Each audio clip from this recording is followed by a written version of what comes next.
How to refund all Google Play purchases. So, according to the Google Play Store refund policy, you can request a refund for apps and in-app purchases within 24 hours of the purchase.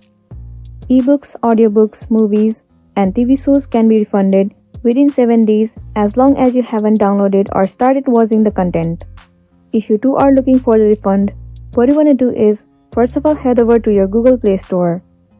Tap on your profile at the top right corner. This interface will pop up. Head over to Payments and Subscriptions, and then move into Budget and History. In this page, it will show you all the list of the application that you have purchased. Below the app, the option of refund will be visible to you. Simply click on it. Here it will ask you, are you sure you want to refund this purchase? This app will be uninstalled. If you really want to refund, click on Yes. Once you have clicked on Yes, your purchases will be refunded successfully, and then you'll be good to go. Likewise, you can refund any of the purchase that you have made within 24 hours of the purchase. So that's all, and this is simply how you can refund all Google Play purchases. I really hope this video is going to be helpful for you.